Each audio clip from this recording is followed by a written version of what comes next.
S'ils l'ont fait, pourquoi pas vous? Salut à toutes et tous, c'est Yacine Scali et bienvenue dans la tête d'un CEO, le podcast qui vous inspire à entreprendre. Depuis 5 ans, je vous propose de faire un petit tour dans la tête de un ou une entrepreneur chaque semaine pour justement s'inspirer de leur état d'esprit et de leur parcours. Mon objectif, il est hyper simple, c'est voir un maximum de personnes se lancer, entreprendre et miser sur elles. On sort une interview tous les lundis, donc n'hésitez pas à vous abonner dès maintenant. Et pour nous soutenir, ça vous prend 30 petites secondes. Je vous demande de nous laisser une note et un commentaire sur les plateformes d'écoute de votre choix. Encore une fois, un grand merci de nous écouter et n'oubliez pas, s'ils l'ont fait, pourquoi pas vous? Bonne écoute à toutes et tous. Les amis, avant de vous présenter cette conversation que j'ai eue avec Yannick et qui vous parle de Heliop, j'aimerais remercier notre partenaire du jour. C'est Why We Are Innovation by BNP Paribas. Why, c'est le dispositif d'accompagnement des startups de BNP Paribas. Concrètement, ils proposent un accès à un réseau de partenaires de qualité. Ils offrent aussi tout un tas de ressources telles que des bureaux, un écosystème et surtout des experts qui vous accompagneront de la phase de création jusqu'à la croissance de votre startup. On a déjà reçu pas mal d'entrepreneurs qui sont passés par le Why et d'ailleurs, ils accompagnent aujourd'hui plus de 75% de la dernière promo du programme French Tech 2030. Est-ce une coïncidence? Évidemment que non. Alors si vous aussi vous avez envie de bénéficier de leur accompagnement, je vous ai mis le lien directement en bio pour que vous puissiez candidater pour rejoindre leur programme. Encore une fois, un grand merci au Why de nous permettre de réaliser cette interview qui, je l'espère, vous inspire à entreprendre. Bonne écoute à toutes et tous.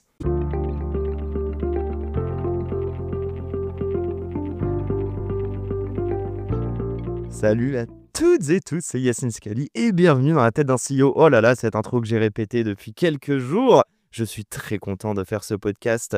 J'allais dire en direct de, mais non, je vais poser cette question. Mais on est où? En tout cas, on est avec Yaya et Yannick. Comment ça va, Yannick? Ça va très bien et toi? Ouais, quel enthousiasme. Ah bah oui, bien sûr. Bon, on est où? Et surtout, pour les gens qui nous regardent en vidéo, je crois qu'il y a un indice derrière nous. C'est quoi d'ailleurs ça? Ça c'est de la belle montagne, un beau lac. Mais c'est censé représenter les vraies montagnes, c'est un vrai endroit ou pas? Oui, alors j'imagine. C'est pas moi qui l'ai installé. Et c'était la question géographie qui n'était pas suivie. Question piège, géographie. Bon, on est où? Si tu veux répondre à cette première. On est dans les Alpes, on est entre Grenoble et Chambéry, une commune qui s'appelle Le Chélat, sur le site d'SLS Actipark. Est-ce que vous voyez ma joie d'être à Grenoble? Non, en vrai, un grand merci à encore toi. tombé. Un grand merci à toi, un grand merci à toutes les équipes qui nous ont accueillis. On va raconter un petit peu, on va parler de réchauffement climatique, on va parler de réindustrialisation, on va parler d'énergie, je vais dire d'énergie solaire. L'énergie solaire, c'est comme tu veux, on peut parler des deux. Bah, la question c'est pourquoi on va parler de tout ça. Ouais. Là, tu rentres en pitch. Qu'est-ce que Heliop? Qu'est-ce que tu as fait? Quelle est ton œuvre? Alors l'œuvre est en cours de réalisation et plutôt au démarrage actuellement. Hein. Donc Heliop, c'est une société qui a 2 ans, Ouais. plutôt industrielle. On fabrique, développe des panneaux solaires légers, de nouvelle génération, qui sont adaptés pour les grandes toitures de bâtiments. Ok. Le but, il est simple, hein, c'est de permettre de déployer du photovoltaïque sur des surfaces déjà artificialisées, disponibles en grande quantité. Qu'est-ce que tu veux dire par surface déjà artificialisée? En fait, le photovoltaïque, c'est un peu la même problématique sur l'éolien ou les énergies renouvelables au sens large. Pour les déployer, il y a souvent besoin de surfaces. Et les surfaces aujourd'hui sont en tension, puisqu'on a déjà consommé beaucoup de surfaces naturelles. Et donc, mettre du photovoltaïque au sol n'a pas le même impact environnemental que bétonner du sol, mais il va quand même occuper de la surface par rapport à d'autres priorités possibles, hein, l'agriculture, la biodiversité, des forêts. Et là où c'est intéressant, c'est qu'on a déjà construit beaucoup. Donc en France, c'est 700 millions de mètres carrés de grandes toitures qui sont très peu solarisées aujourd'hui. Et elles sont peu solarisées parce qu'elles ont, dans une grande majorité, des problématiques de structure. C'est-à-dire qu'au moment où on a construit ces bâtiments, jusqu'à quasiment aujourd'hui, alors les fondations n'étaient pas mauvaises, elles étaient juste construites selon des normes, on appelle ça les normes neige et vent, sans penser qu'un jour, il faudrait peut-être rajouter 15 à 20 kg au mètre carré pour les solariser et mettre des panneaux photovoltaïques. Et ce qui fait qu'aujourd'hui, si on rajoute ce poids-là, on passe au-dessus de la limite critique en cas de forte neige, forte pluie, fort vent. Et de ce fait, on ne peut pas les solariser. Donc, Si on veut le faire, il y a 2 solutions. Soit on vient faire un renfort de charpente, mais dans beaucoup de cas de figure, c'est très cher, très complexe, voire impossible, si le bâtiment, il y a une exploitation en dessous. Ok. Soit on vient avec une solution plus légère, compatible justement au dimensionnement du bâtiment. Et c'est ce qu'on a développé. Et C'est ça votre innovation? C'est ça notre innovation, c'est un panneau léger, un panneau solaire plus léger, mais aussi une intégration compatible à toutes les problématiques assurantielles, critères techniques, pour faire en sorte que si on met une centrale photovoltaïque sur le bâtiment, on ne vient pas induire de risques supplémentaires sur l'intégrité de celui-ci, à savoir perte d'étanchéité, propagation du feu, tout ce type de risque qu'on peut avoir si on installe des équipements sur une toiture. Merci pour cette pédagogie, cher Jamy. Maintenant, on va rentrer un peu plus dans ce n'est pas sorcier. Non, explique-moi un truc tout bête, je fais genre depuis tout à l'heure. C'est quoi un panneau photovoltaïque? J'aimerais que tu nous expliques de manière ludique. On n'est pas encore de physique, mais presque. Un panneau photovoltaïque, c'est un élément qui vient récolter de la lumière du soleil et transformer cette lumière en énergie électrique. C'est quoi le processus ou le procédé? Le processus, c'est que les photons sont absorbés par un élément semi-conducteur qui est en général le silicium. Et cet élément-là va avoir ce photon va donner son énergie à un électron qui va se libérer du coup et va pouvoir se libérer de la cellule, libérer son surplus d'énergie dans le système et revenir dans une situation plus d'équilibre dans la cellule de nouveau. Donc ça fait une sorte de circuit. Et donc en fait, voilà, le panneau photovoltaïque, c'est un élément qui va transformer l'énergie lumineuse en énergie électrique et avec la contrainte de devoir performer, si je puis dire, pendant une durée assez importante, donc 20 ans, 25 ans de durée de vie, de performance qui doit être garantie pour que derrière le projet soit rentable. Si la performance dégrade au bout d'un an, ça n'a aucun intérêt. Tu sais bien que je ne suis pas un expert que je vais te poser des questions très basiques, mais juste pour la comparaison, c'est quoi la différence par exemple en termes d'énergie créée donc si j'ai bien compris, il y a un capteur et après il y a de la transfo pour récupérer cette énergie. C'est quoi la différence par exemple, ne serait-ce qu'avec une éolienne qui fonctionne plutôt avec le vent et j'allais dire un moulin, mais je n'ai pas les bons termes, merde, là je suis en train de m'afficher. Allez, à toi de parler, dis-moi tout Yannick. Il y a des points communs, on dit que ces 2 types d'énergie sont des énergies intermittentes, c'est-à-dire que l'éolienne va fonctionner quand il y a du vent, le photovoltaïque va fonctionner quand il y a du soleil, et donc la production n'est pas homogène. En termes de rendement, on est sur des choses assez équivalentes et qui progressent dans les 2 cas de figure. Les éoliennes, les rendements vont progresser avec les dimensions des éoliennes ou le positionnement de celles-ci, si elles sont sur terre ou offshore, donc en mer, où le rendement va être supérieur. Et pour le photovoltaïque, eh bien, il y a de la recherche et développement. Moi, je suis issu de ce milieu-là depuis des années pour augmenter les rendements de conversion, donc faire en sorte que sur, par exemple, 100 de puissance qui arrive, on va en extraire progressivement. Au début, on était à 10, puis à 15, et aujourd'hui, on est bientôt à 25% de rendement. Donc voilà, c'est le genre de grandeur. Sur de l'éolienne, est-ce qu'on calcule ce ratio un petit peu de combien on peut exploiter? Alors je ne sais pas exactement comment ça fonctionne sur les éoliennes, sur ce type de dispositif. Et le photovoltaïque est apparu quand? En tout cas cette techno, ce procédé d'extraction? Alors je crois que ça a commencé dans les années 60, comme beaucoup de sujets technologiques d'ailleurs. Les prémices sont liées au domaine spatial. Ok, j'allais te dire, c'est l'avion du coup ça? Non, c'est les photovoltaïques. Okay, en fait, dans l'espace, pour récupérer de l'énergie, il n'y a pas beaucoup de solutions. Donc, les premiers panneaux photovoltaïques ont été fabriqués pour les applications spatiales. Donc, c'était fait à une échelle très très faible, avec des coûts de composants assez élevés. Et progressivement, c'est passé dans un domaine petites industries terrestres, applications terrestres, plus en site isolé. C'était plus pour des refuges, etc. Le potentiel était considéré comme assez faible.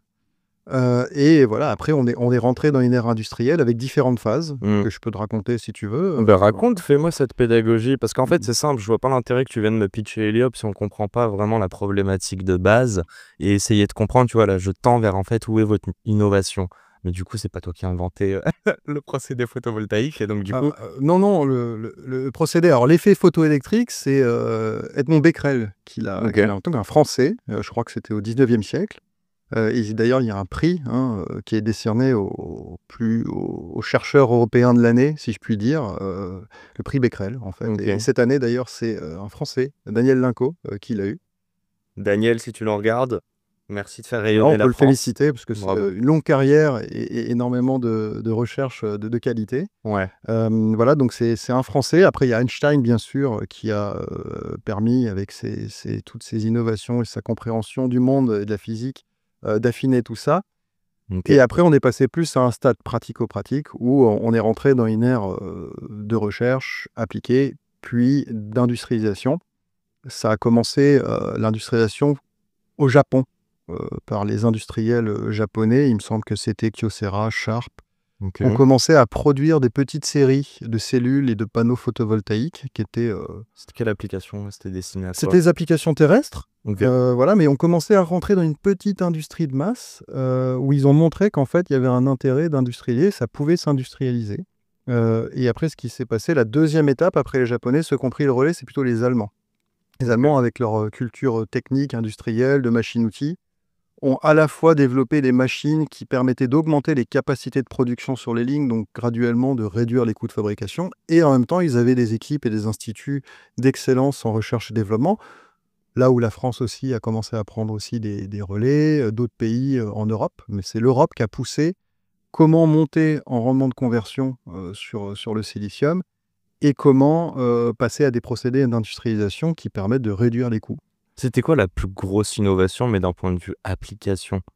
Donc non pas l'innovation, mais une nouveauté sur le marché, sur l'industrie, sur quelle industrie? Est-ce qu'il y a une usine en particulier? Est-ce qu'on peut le chiffrer, qu'on se rende compte en gros de l'innovation que ça a été?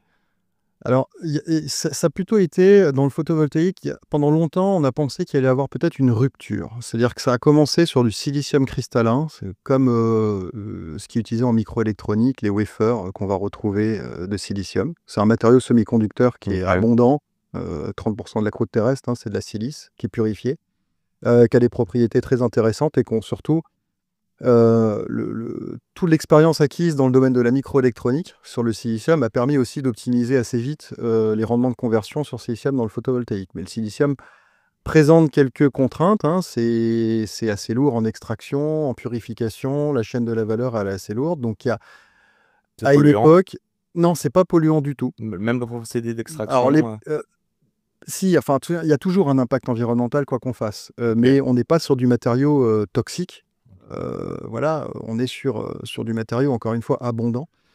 Donc, on a pensé pendant un moment qu'il y avait des technologies alternatives, plutôt des couches minces, à base de différents types de métaux, de matériaux, avec des propriétés semi-conductrices aussi, qui allaient pouvoir peut-être prendre des relais à ce silicium. Et finalement, ce qui s'est passé, c'est que l'industrie, progressivement, s'est consolidée plutôt sur le silicium, avec beaucoup plus d'efforts de R&D, ce qui fait un peu un effet boule de neige, ce qui fait que finalement, les alternatives au silicium ont décroché Ok. en termes de performance, en termes de coût. Et aujourd'hui, on est plutôt sur une industrie qui a fait une amélioration continue. Pas une énorme technologie de rupture, tu Il n'y veux a dire? pas eu alors, il y en aura peut-être une demain, parce qu'il y a un nouveau matériau qui a été utilisé pour l'application photovoltaïque depuis une dizaine d'années, un peu plus maintenant, qui s'appelle le perovskite, qui a des propriétés très intéressantes, qui pourrait éventuellement travailler avec le silicium pour augmenter encore plus les rendements de conversion, ou seul détrôner le silicium et faire une vraie rupture, mais on n'y est pas encore. Et déjà, ce qu'il faut savoir aujourd'hui, c'est que le silicium, tous les progrès qui ont été faits par l'industrie, parce que j'ai pas fini l'histoire de l'industrie, parce qu'après les Allemands, il y en a d'autres qui ont pris le relais, et là, on a accéléré sérieusement. Le silicium aujourd'hui permet déjà d'arriver à des coûts et des prix de vente du panneau qui sont extrêmement faibles, avec des rendements de conversion qui sont super élevés par rapport à ce qu'on avait prévu, où tous les experts avaient prévu il y a encore quelques années. Ça s'est accéléré sérieusement, et du coup, de ce fait, si on sort de la problématique réseau et intermittence, l'électricité photovoltaïque est aujourd'hui la moins chère au monde, c'est même moins cher que le charbon. Tu la vois venir, ma question, ou pas? Pourquoi j'allais dire, est-ce que déjà c'est accessible en B2C ou est-ce que c'est que du B2B? C'est accessible en B2C très facilement depuis assez récemment, en fait. Il y Ouais. a quelques startups et acteurs qui propose des kits à monter soi-même, qu'on peut brancher directement sur sa prise électrique et on va être autoproducteur d'énergie. Mais ça marche que si tu as une maison et un toit, en gros? Alors non, parce que ça se développe en Allemagne beaucoup sur les balcons aussi. Ok. En Allemagne et en France, ça commence à être regardé, mais en Allemagne, il y a même eu des lois, je crois, de voter, ou des réglementations de voter récemment, justement, pour pouvoir promouvoir et développer fortement, en partant du principe que chaque domicile, chaque maison ou foyer devait ou pouvait produire sa propre électricité. Si tu as une exposition, on va pas se mentir, Tout si est- tu es mal exposé au soleil, tu vas très peu capter, non? Oui, si tu es plein nord, ça commence à être un peu difficile. Si tu es vertical, c'est moins bon, mais tu vas toujours produire. Tu vas toujours en- Tu vas ok. toujours, parce que le rayonnement, il n'a pas besoin d'être direct, il peut être J'avais diffus. vu. Donc c'est aussi peut être diffus. presque la luminosité que nous on voit, en fait, il y a Et des rayons qui Il y a les rayons, voilà, Ok. sachant que bien sûr, il va y avoir des différences de productibles en fonction de l'orientation, et le mieux, c'est d'être incliné sud. C'est là où on va produire le plus. Donc maintenant, on aura un intérêt, en plus de juste vouloir chiller sur le balcon et avoir ce rayon de soleil, on aura un intérêt énergétique. Bon, je crois qu'on a bien mis les pieds dans le plat, je dis bien je crois avoir commencé à comprendre tout ça, mais du coup, j'ai envie qu'on reparle d'Eliott très rapidement. Alors peut-être avant, quand Oui. même, excuse-moi, mais il faut finir l'histoire de l'industrialisation, parce que Vas-y, fini. peut-être qu'on en parlera tout à l'heure aussi. On va en parler, on va parler de réindustrialisation, on va parler de réchauffement climatique, on va surtout parler de comment toi, tu t'es intéressé à ça. Mais vas-y. Et j'aimerais mieux comprendre, je te le dis juste après, je vais terminer là-dessus en finissant l'histoire. À quel moment dans la chaîne de valeur s'imbrique ou agit Eliott? Allez, à toi. Donc j'en étais à l'Allemagne. Ouais. L'Allemagne qui avait donné un coup de boost sur... Quelle année, ouais, tu disais les Allemands, c'est à partir de 2005 qu'ils ont vraiment accéléré sur la période de 2000, on va dire de 2000 à 2010. Ok. Et après, ils sont toujours restés actifs, mais en 2010, l'Allemagne était leader même au niveau de la production, hein. Il y avait, on appelle ça la Solar Valley en Allemagne de l'Est, où il y avait énormément de gros industriels qui produisaient, et ils avaient quelques industries qui étaient des très, très beaux flambeaux, hein, qui se développaient très très vite. Et puis il y a eu un relais un peu inattendu côté chinois. Alors, je te pose la question, est-ce qu'il y a un rapport avec le fait, je crois que c'est quand même des gros producteurs de semi-conducteurs, les Chinois? Et là, mais je ne sais pas si c'est les mêmes, hein. Je pense que Non. le téléphone, etc. Mais... Alors, il y a semi-conducteurs, ça se fait en Corée du Sud, à Taïwan, Ok. beaucoup. D'où les Pas la tensions aujourd'hui Ok. entre la Chine et Taïwan aussi. Singapour, il me semble. Et puis, bien sûr, la Chine, de toute façon, ont aussi de l'activité dans la partie semi-conducteur. Mais c'est pas vraiment pour ça. C'est que la Chine, en fait, aujourd'hui, ont la capacité de se préparer pour le long terme et de faire des plans. Des planifications stratégiques, et donc ils ont décidé que l'énergie photovoltaïque, comme l'éolienne d'ailleurs, ou le nucléaire, parce qu'ils sont un peu sur toutes les énergies très actifs, voire même l'hydrogène, ont décidé que le photovoltaïque était stratégique. En 2010, ils ont commencé à rentrer dans le domaine en passant tout de suite avec des acteurs industriels, sans faire trop de R&D. Et en une dizaine d'années, ils ont complètement renversé la table, si je puis dire. C'est-à-dire qu'aujourd'hui, vous avez C'est le leader? ces leaders, 95% des panneaux fabriqués, vendus en Europe viennent de Chine. Oui, donc Ils ont le lead sur l'ensemble de la chaîne de la valeur, Ok. et ils ont même aujourd'hui le lead sur la recherche et développement, puisqu'ils vont même plus vite dans les records de rendement de conversion, etc. Et ils ont surtout permis de changer la courbe de décroissance des prix avec le volume. Ok. Donc ça a été un bénéfice pour tous, parce qu'ils ont permis de faire passer le photovoltaïque dans une dimension de crédibilité Accessible. totale, où, quand on était encore en 2010, l'IEA, par exemple, hein, l'Agence internationale de l'énergie, disait que le photovoltaïque avait un certain potentiel, mais sans trop développer. Ce qui s'est passé, arrivé en 2020, l'IEA a dit, le photovoltaïque, c'est le roi de l'énergie, ou ça va être l'énergie, un des contributeurs énergétiques du 21e siècle majeur. C'est-à-dire qu'on ne va pas faire que avec du photovoltaïque, parce qu'il y a le problématique, comme j'ai dit, hein, de l'intermittence, alors qui peut se régler. Il y a plein de solutions possibles, mais Un des problèmes, en c'est le interaction stockage avec de l'énergie aussi. le stockage de Mhm. l'énergie, bien sûr, et le renfort de réseau, Ok. et aussi les usages. C'est-à-dire que si votre panneau produit plus l'après-midi ou le midi, en général le pic de production chez nous c'est le midi, il vaut mieux faire tourner ces équipements électriques à ce moment-là, ou en tout cas dans la journée plutôt que la nuit, à minima. Et ça, c'est quoi? C'est pallier justement le stockage, le problème de stockage? Alors ça permet justement d'éviter de stocker, la priorité d'abord, c'est de toute façon, dans l'énergie, il y a différents ordres de priorité. Le premier, c'est de consommer le moins possible, la sobriété. Après, c'est effectivement, si on est sur de l'énergie photovoltaïque, c'est d'utiliser ces équipements électriques quand la centrale photovoltaïque produit. Ok. Après, c'est le stockage. Mais pourquoi? Alors, juste là, c'est la nuance que je comprends pas. Je t'embête tellement, on a toujours pas parlé vraiment des diopes. Mais attends, excuse-moi. On y arrive petit à petit. Ça se fait son nid. Non. Pourquoi d'abord tu veux consommer au moment où la production est la plus haute?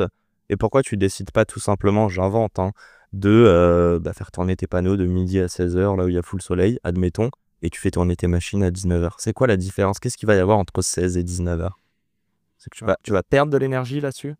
Non, la différence, c'est qu'en fait, si tu ne fais pas tourner tes équipements électriques au moment où tes panneaux produisent, ça veut dire que l'énergie qui est produite par tes panneaux, soit elle est perdue, Bien sûr. soit elle est réinjectée dans le réseau et consommée par des voisins ou d'autres acteurs à côté, Ok. ou soit tu la stockes. Ok. Tu la stockes dans des batteries. Voilà. Donc aujourd'hui, c'est ça les différentes options.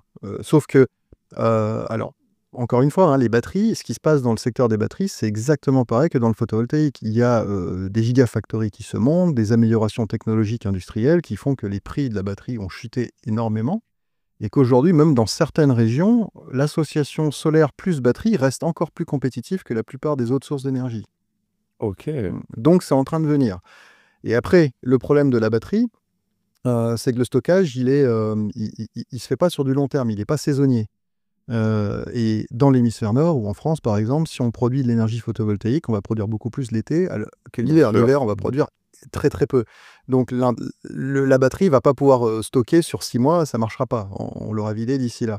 Donc c'est pour ça que la troisième couche de l'équation, si on veut vraiment sortir des énergies fossiles et principalement, voilà, c'est de passer aussi à une autre forme de stockage sous forme gazeuse qui est l'hydrogène. Voilà. Qui rend le stockage plus long-termiste, du coup? C'est gazeux, donc après on a tout un système aujourd'hui de gaz qui existe et qui permettent de rendre les choses compatibles. Alors l'hydrogène étant un atome assez particulier, ça se fait pas comme ça. Et puis la production d'hydrogène a aussi un certain rendement, c'est-à-dire qu'à l'énergie photovoltaïque, si on produit de l'hydrogène, on va produire de l'hydrogène vert. Cet hydrogène vert, il faut qu'il soit au coût en fonction des alternatives possibles. Ok.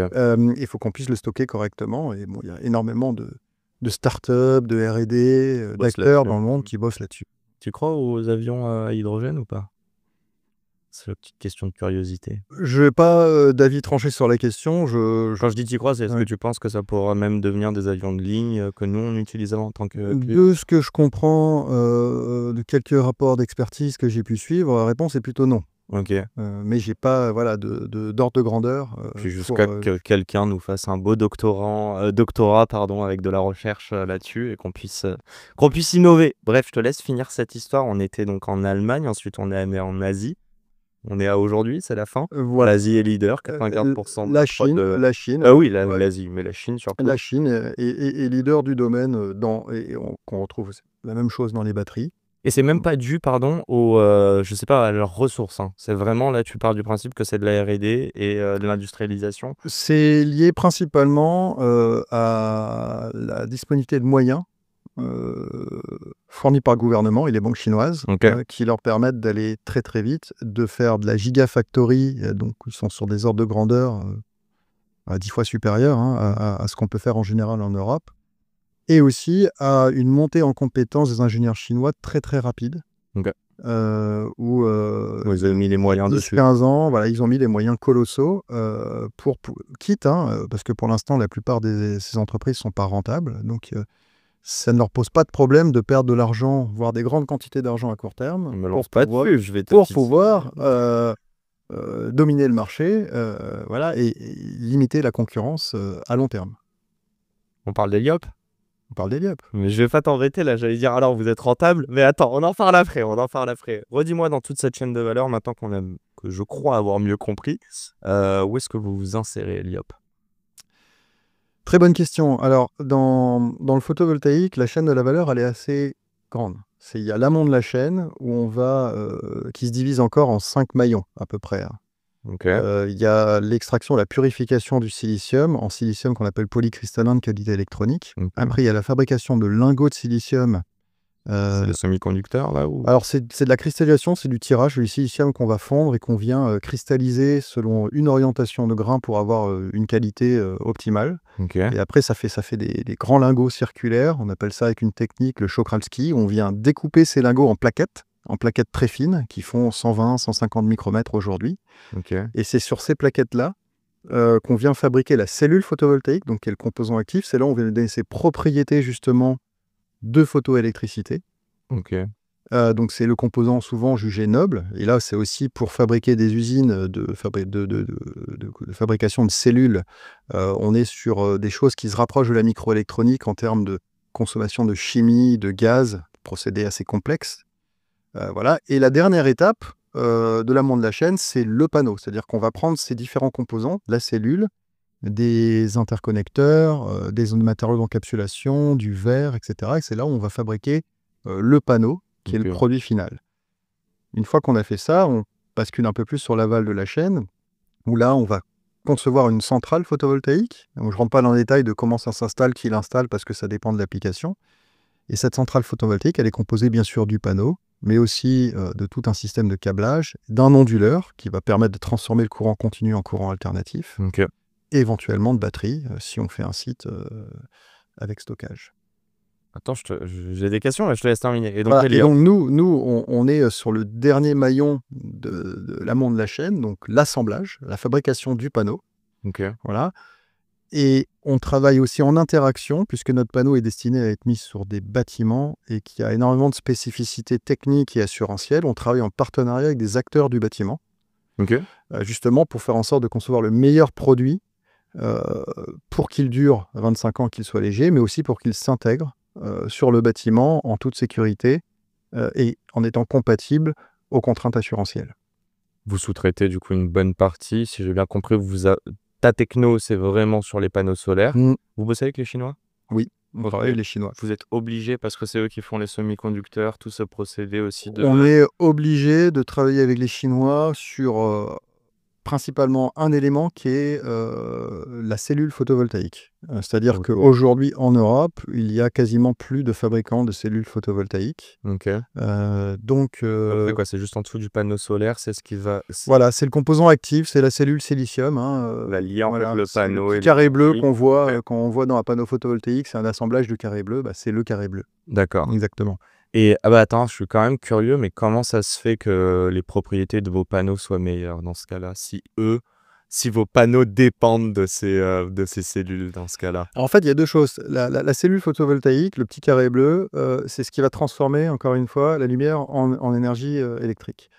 Ces carrés bleus, pour qu'ils puissent le faire pendant une durée de 20 ans, 25 ans, 30 ans, plus longtemps possible, il faut les encapsuler. Donc, il faut les mettre dans un composant. Donc, il faut les connecter les uns avec les autres pour avoir le bon niveau de courant et de tension.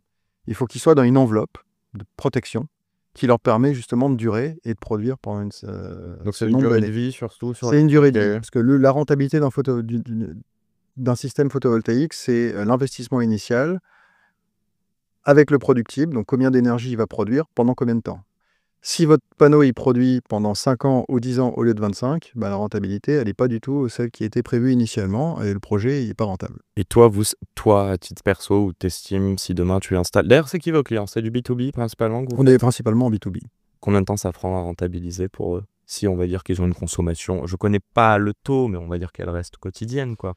La rentabilité des projets photovoltaïques en toiture, en moyenne, c'est une dizaine d'années aujourd'hui. Donc nous, on vise aussi, avec notre solution, de cet objectif-là, avec quelque chose de progressif, puisque ça dépend aussi du volume. C'est-à-dire qu'une unité de production, comme celle qu'on est en train d'installer au Sheila, il faut qu'elle tourne à pleine capacité pour optimiser aussi tout le système de coûts fixes. D'ailleurs, je dis ça comme ça, mais on va faire un petit tour dans l'usine après. Bien sûr. Donc, tu vas nous montrer ces belles lignes de production. Et par contre, donc 10 ans. Et en revanche, c'est quoi la durée de vie? La durée de vie du panneau? Ouais. Durée de vie au panneau. Alors, ça dépend beaucoup, finalement. On me dit pas moins de 10 ans. Non, c'est... Aujourd'hui, nous, on garantit des performances à 25 ans. À 80% de la puissance initiale. Donc, tu es en positif au bout de 10 ans et tu as 15 ans de gains, on va dire, ou de bénéfices nets là-dessus. Exactement, c'est ça l'idée. Ok, très clair. Raconte-moi un truc tout bête. Souvent, je dis que ce podcast, il est perso. Ça fait une petite demi-heure là qu'on papote de tout ça. Excuse-moi, mais putain, ça te vient d'où cette passion, quoi? Comment t'es tombé dans ça, toi? Tu m'as laissé comprendre que t'avais fait de la recherche. Je te laisse me raconter un petit peu. Alors, je suis tombé dedans quand j'étais tout petit, on va Oh. dire, ou tout jeune. Oh, Obélix, sors de ce corps. Moi, j'ai fait une école d'ingénieur, l'INSA de Rennes, en spécialité matériaux microélectroniques. Et à l'issue de ce cursus, donc c'était en 2002, la direction assez naturelle, c'était d'aller travailler dans le secteur de la microélectronique. Ok. Voilà. Et notamment dans le bassin grenoblois où il y avait ST Microélectronique ou d'autres sociétés comme ça. Moi, ça me parlait pas trop. T'as jamais bossé dans ça? Non. Ok. Ça me parlait pas trop. Je suis pas quelqu'un qui adore et qui est un friand de haute technologie. Voilà. Donc j'avais envie quelque chose d'aller vers quelque chose qui me parlait, qui avait du sens. Et donc je me suis orienté vers une thèse dans le photovoltaïque. Mais à une époque où le photovoltaïque était marginal. C'est-à-dire qu'en 2002, il y avait quelques laboratoires CNRS en France. Du coup, toi, t'as jamais bossé dedans? Dans la microélectronique? Ouais. Non. Ok. Et pourquoi, du coup, France, t'as fait une thèse, tu racontais un petit peu? Ouais, voilà. Après mon école d'ingénieur, j'ai voulu m'orienter vers quelque chose qui me parlait davantage. Et donc, je me suis orienté dans un laboratoire CNRS à Strasbourg vers une thèse dans le secteur du photovoltaïque, en lien avec mes connaissances et mon cursus, hein, parce que c'était dans la cellule, développement des rendements de conversion sur la cellule. Je suis rentré dans un monde qui était nouveau, qui était hyper passionnant, avec des gens passionnés, quelques laboratoires CNRS qui défendaient un peu la filière à bout de bras contre notamment le nucléaire en France. Les choses s'opposaient un peu à l'époque, aujourd'hui elles s'opposent moins. Et surtout, ces personnes-là avaient la conviction que le photovoltaïque était une des énergies principales du 21e siècle, parce que le potentiel solaire, il est énorme. Je crois que chaque jour, on a 8000 fois plus d'énergie que ce que l'humanité consomme avec le soleil. Mais on la capte pas. Enfin, Alors, elle est quand même utilisée par les plantes, hein, beaucoup. Donc Ok. c'est pas. Ah bah oui. Mais photosynthèse. voilà. Ok. Mais si on en capte une infime partie, on peut voilà, subvenir à nos besoins. Je crois qu'il suffit de couvrir un petit carré sur la carte du monde dans le désert d'Algérie pour produire la totalité de nos besoins en énergie sur Terre avec du photovoltaïque. Bah, attends, je vais être cash. Mais c'est pas aussi simple que ça. Ok. Selon toi, j'allais dire, c'est l'avenir? C'est l'avenir qui permettra à nos 7, bientôt 8 millions, je crois, on est déjà à 8 millions, je sais pas là, Milliards. milliards, pardon. Oui, c'est vrai que ça faisait pas beau. Moins que Paris. Mais tu penses que c'est la solution pour que tout le monde puisse avoir accès à une énergie et je vais dire déjà accès, mais du coup ça veut dire à des coûts accessibles aussi? Je pense que le photovoltaïque seul a peut-être une limite, donc c'est pas la seule solution, mais c'est une partie de la solution. Ok, certainement. Pour toi, c'est plusieurs procédés énergétiques qu'on doit coupler. Oui, je pense qu'il faut coupler, il faut pas opposer les choses. On voit qu'elles ont beaucoup des avantages, des inconvénients, c'est pas noir et blanc, et donc faut réussir. Voilà. Moi, j'ai beau travailler dans le photovoltaïque depuis très longtemps. Je suis pas anti-nucléaire non plus. Voilà, parce que le nucléaire il a certaines limites, il y a certains avantages aujourd'hui, et donc je pense qu'il faut combiner intelligemment les deux. Et ça dépend aussi des pays. Pour la France, se séparer du nucléaire serait sans doute problématique. Il y a d'autres pays qui n'ont pas de nucléaire, ils ont peut-être intérêt à faire différemment. Donc ça dépend en fait de comment est-ce qu'on est positionné aujourd'hui. On continue, tu disais que tu as fait cette thèse du coup au CNRS. Au CNRS. Combien de temps? 3 ans. Donc doctorat, 3 ans. Doctorat, 3 ans. ans. Tu as utilisé un mot que je trouve hyper intéressant, tu as dit j'étais avec des gens passionnés. On est vraiment passionné quand on fait de la recherche? C'est pas une planque? Ah, je pense pas, non. Non. Alors après... je t'embête, hein, tu vois bien. Hein. Non, mais je peux pas... Dédicace à mon père qui a aussi fait de la recherche, que je n'ai pas suivi, mais bon. Non, je pense que ça dépend aussi des endroits dans lesquels on va les faire, des thématiques. Il y a différents niveaux de passion ou de motivation. Ça dépend dans l'équipe dans laquelle on est. Toi, tu parlais de conviction à ce niveau-là, sur le photovoltaïque? Alors moi, c'est clair que j'étais dans un laboratoire où il y avait 2 personnes qui étaient... voilà, il y en a une qui est partie à la retraite, une qui est encore active aujourd'hui, qui dirigeait ce laboratoire-là, qui était absolument passionnée. Et encore une fois, le petit réseau national, c'était que des gens passionnés. Et quand on rencontrait les Allemands pour travailler avec eux dans les conférences, ils étaient passionnés. Et voilà, il y a tout Et vous avez l'impression d'être entre vous et de vous dire putain, le monde n'a rien compris, mais nous on sait. Et quand je te pose cette question, c'est que quand je vois recherche et que je vois conviction, je vois qu'il y a des signaux faibles en tout cas pas assez tangible, pas assez fort pour vous dire c'est la next revolution, mais vous y croyez. Est-ce qu'il y a ce côté de ovni, quoi? Difficile à dire. Le chercheur, bien sûr, il va toujours avoir tendance à croire en ce qu'il fait. Il a intérêt à le faire. Mais peut-être que des fois, il manque aussi de recul. Et c'est pour ça, quand on rentre dans le milieu de la start-up, ce qu'on nous dit, c'est attention, vous avez peut-être un produit qui est techniquement super sympa, mais à la fin, il faut qu'il soit adopté par le marché pour vraiment aller au bout des choses. Bien sûr. Donc après, ça dépend aussi de la recherche qu'on fait. Si on fait une recherche appliquée ou une recherche fondamentale.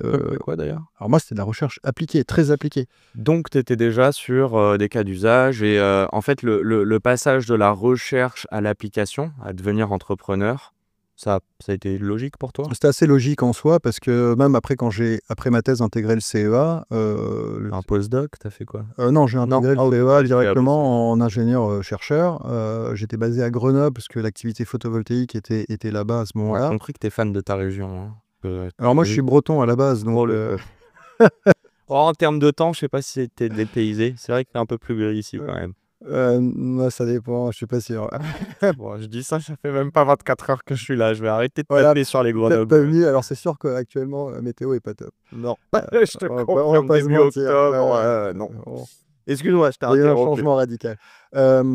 Oui, donc après, on a bougé à l'INES, le CEA, les équipes qui travaillent dans le solaire photovoltaïque ont été mutées, entre guillemets, à l'INES, qui est l'Institut national de l'énergie solaire au Bourget-du-Lac, pour fonder un centre d'excellence, donc Ok. avec des moyens mis en place par le département, les communes, et avec des moyens humains de matière grise, hein, CEA, mais aussi un peu de CNRS. Et donc, en fait, notre vocation, hein, quand on était. Cet institut est encore très dynamique aujourd'hui. Le but, c'était pas de faire de la recherche fondamentale uniquement. Ça, on le faisait un peu avec quelques étudiants en thèse, mais c'était surtout de développer des procédés industrialisables, innovants, qui permettaient de créer de l'emploi et de développer de l'activité. Donc, vous faisiez des tests directement avec des entreprises intéressées? Alors, il y a des thèses avec des entreprises et puis énormément de partenariats avec des entreprises. France, le CEA ou... Enfin là, après, non. Principalement, alors, mais en priorité, oui, France, mais aussi au niveau européen, ça s'est fait. Il y a eu des Europe, collaborations, même mais en pas Chine. Corée. Ah, ok. Quand En même. Corée, aux US aussi, il y a eu 2-3 trucs. Parce que le but premier, c'est d'aider à déployer l'énergie photovoltaïque de façon plus importante. Et le but numéro 2, bien sûr, c'est de créer de la valeur sur le territoire national. Donc, d'aider les entreprises à se développer, à innover, à développer de l'emploi, etc. Donc, Et c'est ça là. t'es là, dis-moi, hein, j'allais dire, tu fais des tests, tu tâtonnes, tu travailles avec des gens qui sont intéressés. Donc là, je parle d'industriels, enfin en B2B, mais pourquoi tu quittes ça? Et en fait, je vais être cash, hein. Est-ce que tu as plus d'impact dans ton métier de recherche et même dans ton métier quand tu étais au CEA, à l'INES, là, on vient d'en parler? Ou est-ce que tu as beaucoup plus d'impact avec Heliop, selon toi? C'est différent. On ne peut pas vraiment comparer. Puisque quand on travaille au CEA, en fait, à un moment, on va passer le relais, si je puis dire, à l'acteur industriel. C'est-à-dire qu'on va pousser une innovation avec lui ou pour lui jusqu'à un certain niveau. Et après, la transformation de cette innovation-là sur un produit finalement qui est mis sur le marché va dépendre plutôt de l'industriel et de sa capacité à le faire. Et là, c'est plus dans les mains du chercheur CEA ou Mais de que l'ingénieur CEA. l'industriel comprend le travail que le rechercheur a fait avant? Le Que le chercheur a fait avant. Oui, bien sûr, parce que s'il y a une collaboration qui s'est établie, c'est qu'il y avait un besoin de l'industriel.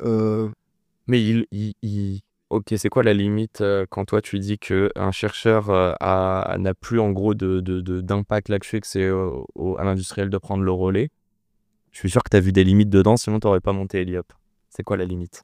Alors, c'est pas exactement pour la raison pour laquelle j'ai monté Heliop. La limite, c'est qu'en fait, on peut développer, enfin, en tant que chercheur ou ingénieur, on peut développer un très beau process, le transférer à l'industriel, et l'industriel, derrière, peut faire le job ou pas.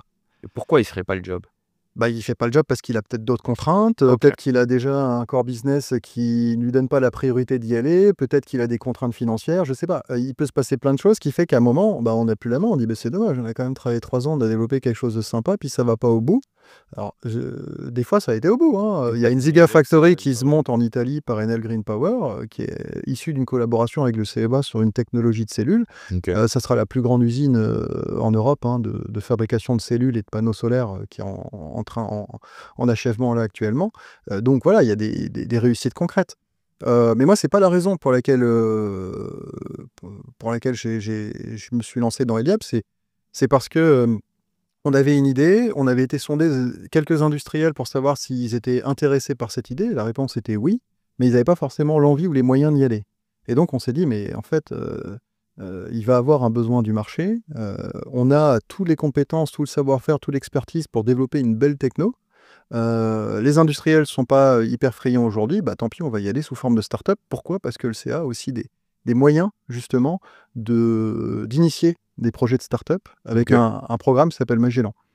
Ok, t'es lié à Magellan comme l'explorateur ou... Exactement. Ok. T'es lié ou pas au CEA? Eliop, hein, pas toi. Eliab Bon, on a compris.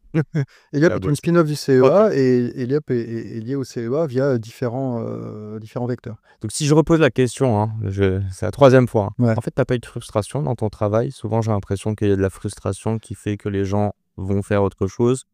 Toi, ça n'a pas été même auprès des industriels de te dire que ils ont envie, mais que c'est qu'une question de moyens et au final, tu crées pour toi-même ta boîte, quoi. Donc, Alors, à titre personnel, moi, ce que j'ai toujours aimé, c'est être capable d'évoluer que ce soit au sein d'une entreprise ou de plusieurs entreprises. En l'occurrence, j'avais évolué au maximum au sein du CEA où j'avais quand même, j'étais rentré en 2005 comme ingénieur-chercheur. J'ai pris plein de postes et plein de responsabilités au fil du temps. C'est sûr que arrivé en 2020, j'avais pas dire que j'avais fait le tour, mais j'avais fait un bon tour des possibilités. ok. Donc c'est sûr que quand il y a eu cette idée, Perspective d'apprentissage. ce programme-là, Mm. je veux dire, toutes les conditions étaient réunies pour se dire, allez, on va aller tenter une nouvelle expérience sur quelque chose qui a du sens, sur quelque chose auquel on croit, parce qu'on est 4 fondateurs, on croyait tous à la pertinence de ce projet-là. Et c'était le point de base, hein, c'est de se dire, si on se lance dans un projet de start-up, c'est pas pour faire une start-up et pour s'amuser, c'est parce qu'on est assez convaincu qu'on a de bonnes chances de réussir. Tu peux, j'allais dire, tout entrepreneur prend un pari à un moment. Mm. Déjà, est-ce que le pari que tu as pris, tu le considérais risqué? Et est-ce que, je sais pas comment dire, mais encore une fois, pourquoi les autres n'ont pas pris ce pari, quoi? Est-ce que tu considères que c'était un pari, quoi? Bonne question. Paris, non. C'est juste, il y a un chemin qui s'ouvre. Alignement Encore des une fois, planètes. alignement des planètes. Alignement des planètes, en plus, pour nous, à ce moment-là, très, très bénéfique, puisqu'on sort du Covid et de la crise ukrainienne. Et donc, il y a aussi tout un... Enfin, on sort 2020, on sort, plus. on rentre, plutôt qu'on sort. Ouais. Enfin, on sort du Covid et on rentre dans la crise ukrainienne. Je pense que c'est un peu ça le timing. Voilà. Malheureusement, Voilà. fin de cette crise, mais ouais. Et effectivement, il y a une vision sur l'énergie, le marché de l'énergie, les prix de l'énergie qui s'envolent, tout d'un coup, énormément de propriétaires de bâtiments de foncier ou d'industriels qui disent oui, il faut que j'ai une certaine Ça forme renforce de la problématique. résilience sur ma facture énergétique. J'ai intérêt à m'installer du photovoltaïque, puisqu'au moins si j'en mets, je sais que pendant 25 ans, peut-être que ça ne sera pas à court terme le prix le plus compétitif. Mais par contre, je sais que pendant 25 ans, ma centrale elle produira tant d'énergie à tel prix. Et donc, ça me stabilisera. Quand l'État a bloqué les prix, tu sais, de Mm. l'énergie, tu t'es dit financièrement, ils vont prendre très cher? Genre, tu t'es dit encore une fois, ça renforce la problématique que je suis en train d'attaquer? Non, je n'ai pas forcément fait de forcément lien le avec lien. ça. Ok. Non. Parce que Parce qu'en c'était plus, tu fais du B2B. le blocage de quoi. prix, il me semble qu'il était plus aussi pour les particuliers. Oui, c'est ça. Voilà. Là, je parle en tant que particulier. Alors que nous, en fait, aujourd'hui, on s'adresse plutôt aux industriels, aux acteurs commerciaux, anthropologistiques. Ok. On n'est pas en B2C où notre produit n'a pas aujourd'hui vocation à aller sur les toitures de résidences. Du coup, je veux savoir, dans tout ce pari-là, qui ne t'a pas paru si risqué, est-ce qu'il y a une dimension humaine? Tu as parlé de 3 cofondateurs avec toi. Est-ce que si tu n'avais pas rencontré ces gens-là, est-ce que c'est toi le fonceur? Je pense que oui, mais il faudrait leur demander leur avis. On va les appeler après, t'inquiète. Parce que je suis au démarrage. Donc l'idée, l'initiation, au début, j'ai commencé dans le programme Magellan CEA, j'étais tout seul. Donc c'est Voilà. toi qui allais chercher aussi ces 3 autres profils? Oui. Ouais. ok. Oui, progressivement. Pourquoi? Pourquoi? Parce qu'en fait, ce genre de projet, on est une start-up industrielle, de toute façon, on sait qu'on ne va pas le faire seul, on sait qu'on ne va pas le faire à 4, même si on est 4 fondateurs, on sait qu'on va le faire avec une équipe. Donc aujourd'hui, on est 35, hein, on est passé de 4 à 35 en à peu près 12 mois. C'est un travail de l'ensemble des salariés quel que soit leur poste, hein, un travail collectif avant tout, et une aventure humaine, du coup aussi. Comment on passe de 4 à 35 en 12 mois, surtout quand on est chercheur? Et là, je te titille un peu, mais tu as Ouais. déjà recruté dans ta vie? Beaucoup. Ok, dans le Ouais. cadre du de la recherche. Quand j'étais au CEA, j'ai occupé des fonctions de chef de laboratoire, de chef de service où il y a 80 personnes, 3 laboratoires. Donc Ok. les process de recrutement, C'est des profils différents quand même. Que tu veux quelqu'un, on dit que les dents doivent rayer le parquet, ou je sais plus comment on dit ça, en start-up. Toi, tu. non, alors chez nous, c'est pas du tout le cas, Ok. déjà. Et on a construit une équipe sur un réseau Ok. de connaissances. Voilà, dans les fondateurs, il y en a 2 du CEA, 2 hors CEA, mais c'est des gens des personnes avec qui on avait déjà travaillé, collaboré dans le milieu du photovoltaïque. Côté business, eux, du coup? Côté industrie je veux dire certification, on va dire, certification de produits. Donc des gens qui connaissaient la thématique, mais qui avaient des compétences complémentaires aux nôtres. Comprennent Voilà. l'enjeu commercial, etc. Voilà, la gestion d'une société aussi, parce que quand on est au CEA, on ne connaît pas très bien comment fonctionne une société d'un point de vue administratif, financier. Donc voilà, il y a Laurent chez nous qui a ces compétences-là, donc qui nous a rejoints aussi pour nous aider sur ces volets. Et Pierre Ruols, qui est directeur industriel, qui venait de l'industrie, donc qui connaissait aussi les process pour monter une usine, celle qu'on visitera tout à l'heure. Excellent. Raconte-moi un petit peu, vous avez fait quoi en. Là, je te parlais déjà, oui, du recrutement. Je voulais juste savoir une chose. Tu peux me pas. Enfin, c'est ça le plus gros risque ou pas pour vous? La théorie, vous l'avez. Donc la recherche, les résultats de vos recherches. Je suis presque sûr qu'en montant cette boîte, dis-moi si je me trompe, tu as déjà beaucoup de contacts avec des industriels, des gens où tu t'es dit, il y a des petits signaux faibles, quoi, des conversations où tu t'es dit, ok, je sais que ces personnes-là seront intéressées, donc j'ai déjà mis un pas après l'autre. Ouais, j'essaye de comprendre, est-ce que c'est l'humain qui ferait que demain Heliop crash, quoi, et que c'est potentiellement des mauvais recrutements, etc. C'est ton plus grand risque aujourd'hui? Je sais pas. C'est un risque, ça c'est certain. La qualité de l'équipe, la stabilité de l'équipe, l'ambiance, l'esprit, voilà, ça c'est sûr que c'est quelque chose qu'il faut absolument développer et sauvegarder et préserver dans le temps. Pour réussir, c'est une condition absolument indispensable. Mais les risques, ils sont partout. Ils sont pas que Tu le vois au pas en niveau. fait, ok, de manière, t'as pas peur, quoi. T'es pas en train de te dire à chaque recrutement, oh putain, ça pourrait potentiellement. Faut que j'arrête d'être grossier, désolé. Mais potentiellement, ça pourrait tuer ma boîte, quoi. Non, non, Non. non, et on essaie, alors voilà, le long terme nous le dira, mais on essaie quand même de recruter des personnes qui ont le même schéma, la même vision que nous sur ce qu'on attend d'une entreprise et d'une vie d'entreprise. Et qu'est-ce que justement, chez des anciens chercheurs, c'est quoi un red flag, quelque chose qui, pour toi, cette personne a, tu vois, un bon cerveau, mais ne pourrait pas fitter chez Heliop? Je pense qu'il faut 2 choses. Il faut les bonnes compétences par rapport au poste recherché. Ça, c'est bien sûr, c'est absolument indispensable. Et après, il faut bien sûr que la personne ait une personnalité. Alors, je me répète un peu, personnalité. Moi, j'ai de la personnalité, qui, si tu veux. qui vient s'intégrer dans une philosophie, un mode de fonctionnement qu'on met en place. Aujourd'hui, on est dans un management assez horizontal, on n'est pas dans le vertical, on est dans la communication, c'est-à-dire que dès qu'il y a un problème, C'est transparent en interne. on veut en parler, on veut le résoudre, et on va pas mettre ça sous la table jusqu'à que ça explose. Et on est aussi dans un fit de personnalité. Les gens ont des personnalités tous plus ou moins différents, mais il faut pas aller chercher des opposés pour travailler dans la même équipe, parce que ça va pas fonctionner non plus. Donc, Voilà. c'est toujours avoir une harmonie. C'est l'harmonie, c'est le bon Ok. mot, exactement. T'as appris là-dessus?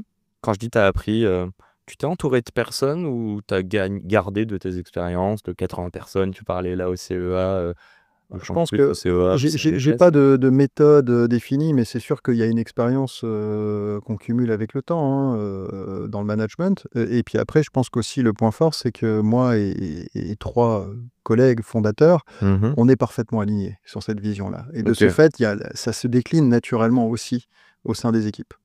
Et les relais. Après, le but, c'est bien sûr que ça soit pas porté par 4 personnes toujours et uniquement, mais que ça soit porté par l'ensemble de l'équipe. Est-ce que t'as toujours fait ce qui te plaisait? Non, bien sûr que non. Non, mais même, hein, je parle, tu vois, allez, on va dire après les études. Les études, c'est particulier, mais je pars du principe que même le doc, c'est plus des études. On est plus mature dans notre tête, tu vois. Donc, on le fait pas vraiment à contre-cœur. En tout cas, je te le souhaite, mais je crois que non.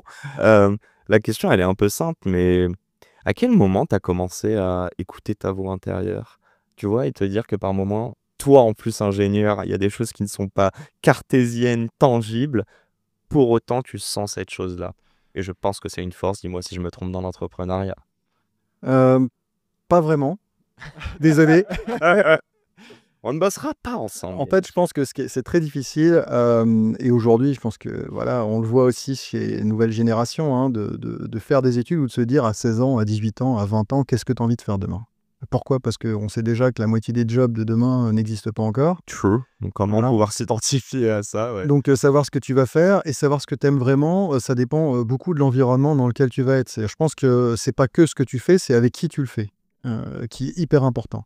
Plus important que la mission? Peut-être. Je pense peut-être, ouais, sincèrement. Il y a des jobs où toi, t'as adoré travailler avec des gens, même plus que ce que vous faisiez. Ça a rendu la chose encore plus belle.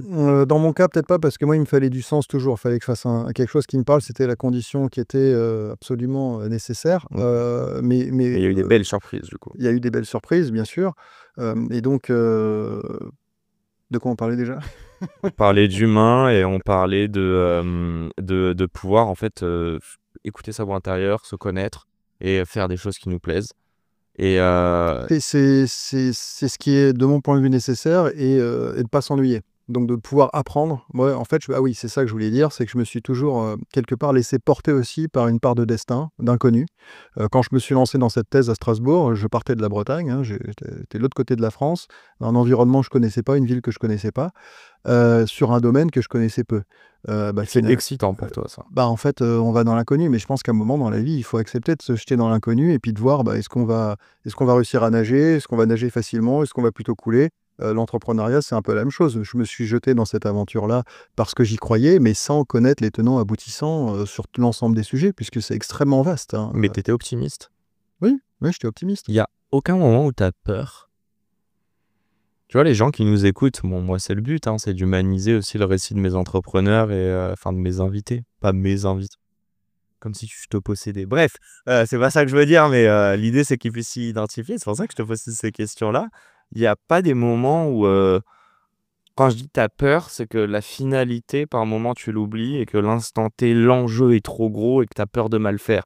On le dit quand même, t'as 35 personnes sous ta responsabilité. C'est énorme, moi, je trouve. Alors, Je vais pas te faire peur, hein. Ouais, non, j'ai pas peur et on en discute de temps en temps avec les collègues, hein. On se dit, c'est quand même assez fort ce qu'on a réussi à faire dans ce temps assez limité, hein, parce que l'entreprise a 2 ans, mais en réalité, on a vraiment accéléré à partir de, on va dire, 15 mois. Le premier salarié officiel, c'était le 1er mars 2023. Ok. Les ordres de grandeur. Octobre 2024, Voilà. pour que les gens Voilà. situent l'épisode. Ok. Et donc, on se dit, on fait le maximum, on essaie d'anticiper tous les risques. On a une belle équipe, une complémentarité. Donc, si on fait le maximum et ça fonctionne pas, on n'aura peut-être pas de regrets à avoir.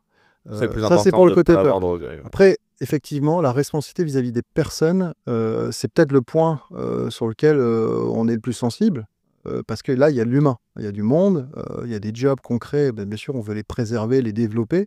Donc c'est peut-être sur ce sujet-là qu'il y aurait une forme de peur, mais peut-être pas, le mot est un peu fort, mais d'appréhension ou d'attention, Ok. pour justement le gérer le mieux possible. Est-ce que ta mission, elle concerne le photovoltaïque ou est-ce que ta mission, elle est humaine auprès de tes employés? Les deux, on est, Tu comprends ce que je veux dire? on rentre ensemble dans une aventure, dans le but d'essayer de faire quelque chose de bien, en tout cas qui nous paraît bien. On est convaincu que c'est positif, c'est vertueux, ce type de projet-là. C'est vertueux parce que on développe de l'énergie renouvelable, on contribue à le développer, on réindustrialise un segment de la chaîne de la valeur sur le territoire, et le but, c'est de travailler à terme avec d'autres initiatives de projets pour intégrer du composant local, donc voilà, d'essayer de réindustrialiser finalement davantage le photovoltaïque ou d'y contribuer.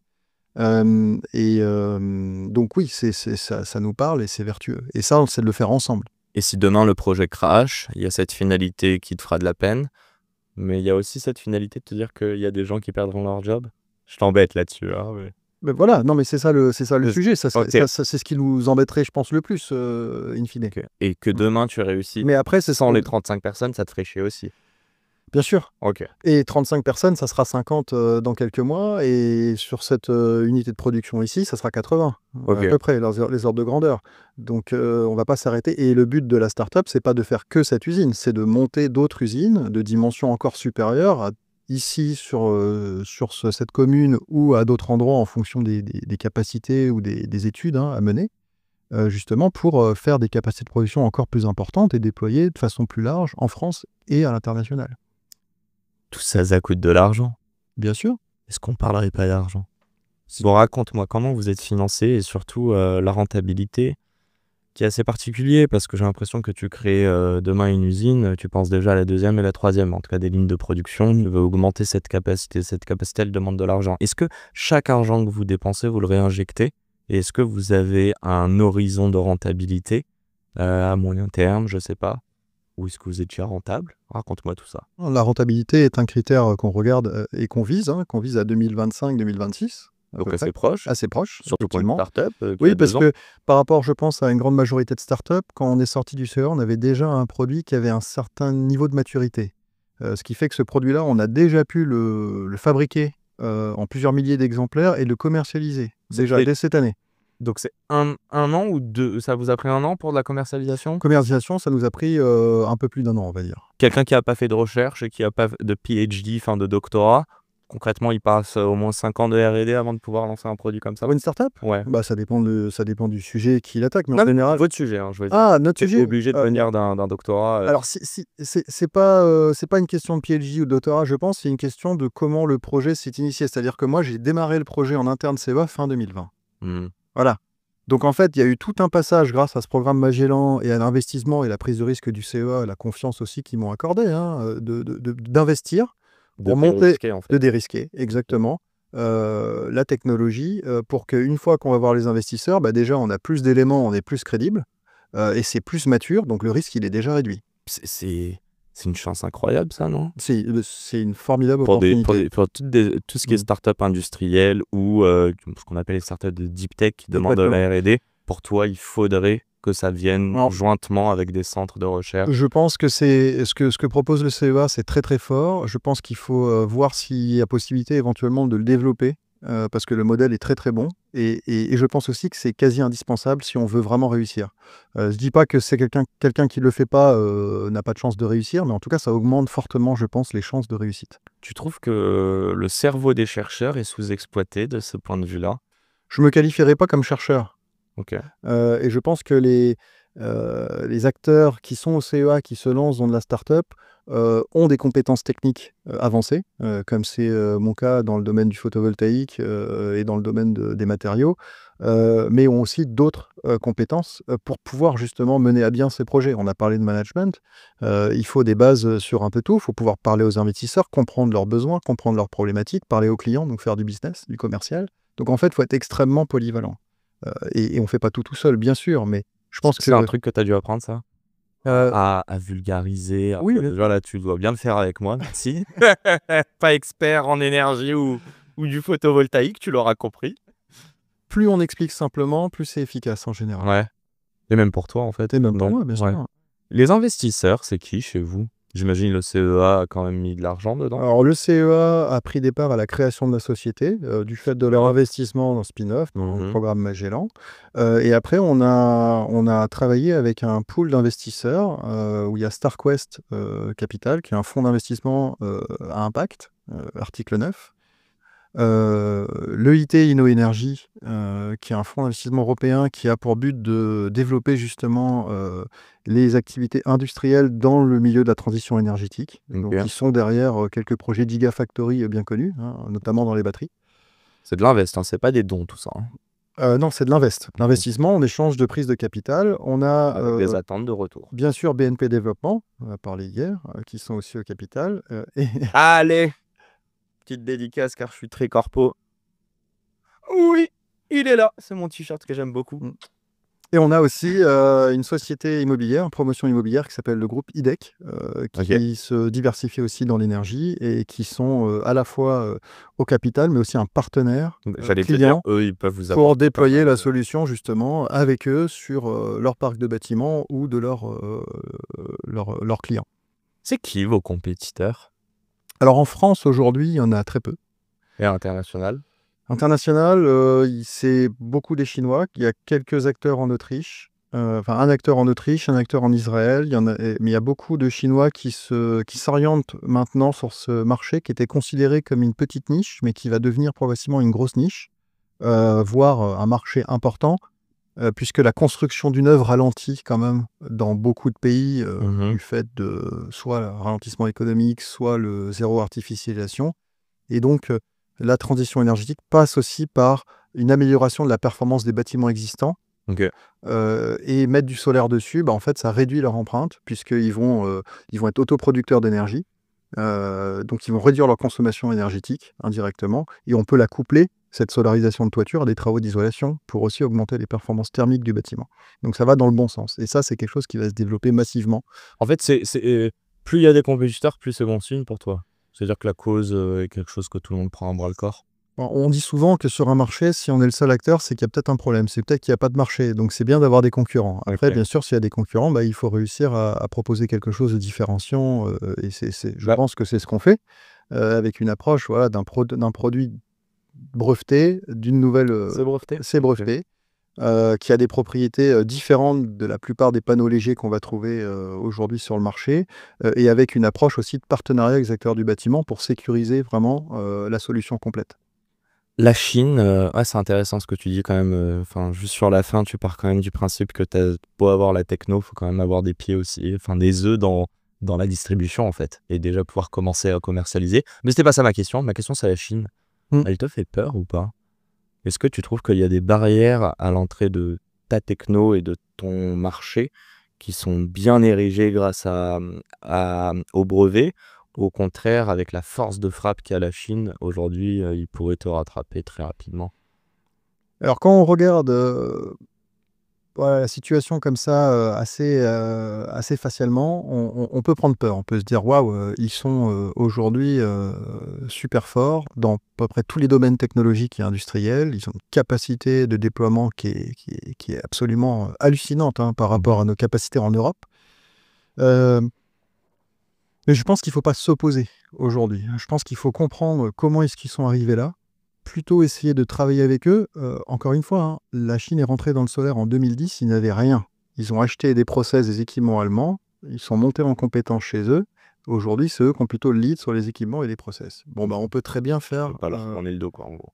Alors, il vaut mieux, plutôt de réinventer la poudre en Europe en disant on part d'une feuille blanche ou de nos savoir-faire qui sont moins puissants que les leurs, il vaut mieux travailler avec eux. Apprendre par rapport à ce qu'ils ont développé depuis à une vitesse importante pour justement essayer de raccrocher les wagons, et quitte à travailler avec eux aussi en partenariat puisqu'ils ont des capacités financières importantes. Mais je suis désolé, je pense à de la mondialisation et je me dis c'est beau pour le monde entier. Mais après, je me rappelle que en 10 ans, ils sont devenus leaders grâce au gouvernement. Et on sait tous que le gouvernement chinois a une grosse emprise sur leur business. La question est la suivante.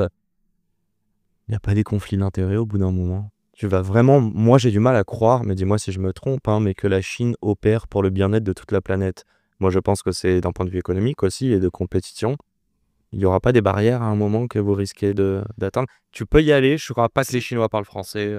Ils ne nous écoutent pas, t'inquiète. Non, mais on travaille avec certains acteurs chinois et la collaboration est exemplaire. Ok. Voilà. Ils sont extrêmement pros dans leur approche, il n'y a pas de conflit, donc moi je ne suis pas là pour critiquer. Et encore une fois, sans les Chinois, le photovoltaïque n'aurait pas cette image et cette crédibilité aujourd'hui. Heureusement qu'ils ont été là pour prendre les relais. Le problème, c'est pas la Chine, le problème c'est le positionnement de l'Europe et la capacité de l'Europe à défendre sa souveraineté. On n'est pas en cohésion aujourd'hui au niveau européen. Chaque pays essaie de faire son truc dans son coin sans avoir les moyens nécessaires. L'Europe ne met pas de barrière sur les produits importés, quels qu'ils soient. Il y a le même sujet sur les batteries, il y a le même sujet sur les véhicules électriques en train d'arriver, il y aura le sujet sur les électrolyseurs demain. Donc en fait, c'est à l'Europe de prendre des décisions fortes, de dire ok, si on commence à mettre des barrières douanières pour défendre notre industrie ou à trouver des mécanismes pour le faire, il faut l'assumer. Ils ne sont pas prêts à l'assumer jusqu'à aujourd'hui, puisqu'il y a des peurs de perdre d'autres secteurs. On est dans le luxe, on est dans les spiritueux, on peut être dans les voitures allemandes. Voilà. Donc les États-Unis, aujourd'hui, ils ont fait l'IRA. Inflation Reduction Act, qui a pour but justement de développer des nouveaux secteurs industriels face à la Chine. L'Inde fait pareil dans le secteur du photovoltaïque. L'Europe aujourd'hui lance des initiatives.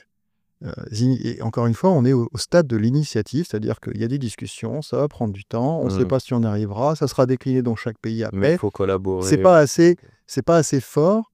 Et aujourd'hui, la balle est dans le camp des Européens. Les Chinois, ils font ce qu'ils doivent faire et ils le font très bien. Tant mieux Mais pour pas eux. assez d'argent. Alors, on met pas assez d'argent. Mario Draghi l'a dit, je pense, dans un des rapports récents. On peut pas mettre de l'argent partout, donc il faut choisir aussi ses combats. Et je pense qu'aujourd'hui, le problème de l'Europe, c'est aussi le saupoudrage. On va vouloir faire un peu tout, mais on fait tout un peu mal. Au lieu de... Comme presque au bout d'un Alors, moment. on est beaucoup dans la com et dans Dans le l'administratif bien aussi. ensemble, L'Europe, ouais. la France, on connaît bien la complexité administrative des process. C'est sûr qu'en Chine, ils font ça de façon un peu plus directe. Ça ne veut pas dire que c'est bien non plus, puisqu'il y a d'autres contraintes ou d'autres revers à cela. Mais voilà, aujourd'hui, il y a un enjeu sur la réindustrialisation et la souveraineté, je pense, au-delà de la réindustrialisation, c'est de se dire, si demain, la plupart des composants qu'on utilise au quotidien, c'est pas nous qui les fabriquons, qu'est-ce qui va se passer socialement, économiquement et en termes de souveraineté? Et ce podcast touche à sa fin. Mais non, je ne vais pas te lâcher dès maintenant, te laisser partir, cher Yannick. Bon, déjà, est-ce que tu as pris du plaisir? J'aime toujours discuter de tous ces sujets-là, donc oui, c'était très sympa. Yes. La deuxième question, c'est est-ce qu'il y a un sujet qu'on n'a pas abordé? Je me pose la question. Tu m'as dit, tu m'as dit juste avant off, tu as noté. Non, j'ai rien noté. Tout ça, c'est dans ma tête. Mon cerveau n'est pas infaillible. Parfois, j'ai ma mémoire qui me fait défaut. Dis-moi, est-ce qu'il y a un truc que tu voulais aborder? Je pense qu'on a abordé la plupart des sujets. Certains, peut-être, auraient pu être développés davantage, mais il n'y a pas de trou dans la raquette, il me semble. Il y a un sujet, mais en fait, il est un peu... Est-ce que le réchauffement climatique, c'est un sujet qui t'importe, toi, par exemple, et notre planète en général? Ouais, au-delà du réchauffement climatique, c'est l'environnement, la présence de l'humanité sur Terre et la pérennité, la capacité à conserver un habitat. Tu te poses des questions de ce qu'on va laisser à nos enfants? Même à nous-mêmes. Je suis pas sûr que dans 20 ans, les choses seront similaires à aujourd'hui. Donc, oui, des questions, on se les pose tous les jours. Dit-il avec un grand sourire. Là, l'entrepreneur, il est plus aussi optimiste qu'il y a quelques minutes. Mais bon, moi, j'ai envie de faire un petit tour dans ta tête, un dernier petit tour. J'ai envie de te poser une première question qui est un peu bizarre. Accroche-toi. Est-ce qu'il y a un signe que tu revois de toi petit, entre tes 0 et 12 ans, on va dire, qui te montre que tu aurais pu être entrepreneur et que c'est une suite logique? Alors, c'est une question un peu bizarre, effectivement. Alors, absolument pas aucun signe. Quand j'étais petit, j'étais très mauvais à l'école, très malade. Je viens d'une famille plutôt ouvrière, donc je n'étais pas du tout destiné à faire des études ou à faire ce type de job. Comment tu définirais ta mission de vie aujourd'hui? Le destin, peut-être, tout simplement. Elle vient de quoi? Est-ce qu'il y a des choses qui l'ont nourrie? Est-ce que tu as un combat, toi, même si tu veux pas en parler en détail, mais est-ce qu'il y a des choses qui t'animent et qui t'habitent? Non, pas de combat particulier. L'idée, c'est de se dire, on est présent sur Terre, essayons de faire quelque chose de bien. Essayons d'apprendre aussi, il y a tellement de choses à apprendre, à découvrir. Et je m'inscris plutôt dans cette philosophie, cette approche, en toute modestie. Tu trouves qu'on regarde un peu trop notre nombril et que les gens ne regardent pas autour d'eux assez? Voilà, certainement. Ouais. Tout à fait. On peut apprendre tellement des autres. Est-ce que l'entrepreneuriat est source de bonheur pour toi? L'entrepreneuriat est source de bonheur et aussi source de souffrance par moment, je pense, parce qu'on va un peu au-delà des fois de ses capacités ou de sa zone d'équilibre, plutôt, pour être plus précis. C'est bien de sortir de sa zone de confort, hein, moi j'aime bien, parce que je pense que c'est comme ça qu'on progresse. Mais il ne faut pas rester trop longtemps, des fois hors de sa zone de confort, parce qu'on peut avoir aussi un retour de bâton. Et je pense que l'entrepreneuriat a ce risque-là. Moi, j'ai fait une formation HEC Challenge Plus l'année dernière, et il nous disait bien, attention, la start-up, c'est beau, c'est un projet extrêmement dynamique où vous allez découvrir plein de choses et rencontrer plein de personnes et apprendre beaucoup, c'est vrai, mais attention aussi à vous, à votre famille, à votre santé, parce qu'il faut durer et c'est très intense au jour le jour. Et on le constate, bien sûr. Tu as un tips là-dessus? J'ai l'impression, je pense que pour être entrepreneur, ça touche à ton entièreté, à tes émotions, à tout ça. Tu es vraiment en première ligne. Tu as un tips, toi, là-dessus, pour faire attention à l'équilibre? Est-ce que tu mets une discipline? Est-ce que tu parles avec des gens? Qu'est-ce que tu recommanderais aux gens qui nous écoutent et qui, par moment, pourrais lésigner Quelques conseils en toute sur le modestie, principe, encore une fois, hein, mais je pense qu'il y a 2 éléments qui sont importants, hein. C'est, à titre personnel, de garder l'alimentation, le sommeil et l'hygiène de vie, si je puis dire. Il faut Arrêtez de manger du sucre, putain. peut-être, ça dépend aussi des gens, mais je pense que ça, c'est un point important. Faut pas sacrifier son sommeil ou sa santé. Et puis derrière, justement, pour pouvoir réussir à faire ça, c'est aussi s'appuyer sur une équipe. Donc, il faut pas faire ce type de projet, en s'isolant, mais plutôt en essayant d'inscrire dans la dynamique tout le monde, et de pas hésiter à embaucher. Alors c'est sûr qu'il faut aussi, les contraintes financières sont pas les mêmes pour chacun, mais il faut constituer une équipe et il faut des gens et il faut pas prétendre qu'on va tout régler sur tous les projets les sujets, à chaque fois, et de se partager le boulot tout simplement. Si je comprends bien, il faut se connaître et se mettre dans les meilleures conditions pour exploiter son actif cérébral. Je Se sais pas comment connaître, c'est dire. que s'écouter, savoir aussi dire non et c'est pas toujours simple. Ah ouais? En tout cas pour moi, parce qu'on a toujours envie bien sûr, chaque opportunité, chaque main tendue a toujours son niveau d'intérêt. T'es un Mais on gentil, apprend. toi? Je suis plutôt un gentil, je pense, ouais. Ça Après t'a je fait défaut dans ta carrière? non. Jamais, Non, jamais? parce que je pense que quand, c'est le moment de dire non, je sais aussi le faire. Est-ce que tu penses que... Allez, je vais me mouiller un peu. Moi, dans mes idées, dans ma vision du monde aujourd'hui, je m'auto-convainc que c'est le monde des bisounours. Mais j'en suis convaincu que la bienveillance, qui est sous-cotée de fou, c'est ce qui rendra un business, des activités, des projets pérennes. Je sais pas si t'es d'accord avec ça, toi. En interne, d'une équipe, certainement. Oh, même avec des partenaires. Mais parce que, avec les partenaires, l'honnêteté, la transparence, le fait d'exprimer ses besoins ou ses contraintes, je pense que c'est aussi important. Bon, c'est ma dernière question. Si on se revoit dans 3 ans, on est déjà toujours en région Auvergne-Rhône-Alpes. Cette fois, je l'ai bien dit. Non, on en est où avec Eliop? Alors bien sûr, dans 3 ans, l'usine, qui est présente ici sur le site de Sheila, le but, et notre objectif, c'est qu'elle tourne à pleine capacité. Voilà, et après, il y aura dans 3 ans, j'espère qu'il y aura aussi d'autres unités de production. Est-ce que ça sera ici ou ailleurs? L'avenir nous le dira. Ailleurs en France ou ailleurs international? Dans 3 ans, je pense que ça sera plutôt ailleurs en France, Ok. ou ici, encore une fois, hein, ou dans la région, ou Mais il y a une à perspective. ça, si tu dis, un dossier, parce que si on fait une autre usine, ça sera sur une capacité x5 à x10 par rapport à celle-ci. Ah ouais, ok. Donc on va être sur du 2 hectares, 3 hectares de surface, et donc c'est un dossier industriel qui devient être suffisamment conséquent pour être étudié intelligemment, pour bien comprendre où est-ce qu'il est pertinent de l'implanter. Et je note juste un truc, c'est que dans 3 ans, il y a aussi la renta. C'est bien Tout évidemment. le mal qu'on vous souhaite. Et j'ai sa dernière... Non, vas-y, je vais pas t'embêter. Non, je crois qu'on a fait un bon podcast. C'est bon, ça fait un bon... Tu peux couper, tu me poses la dernière.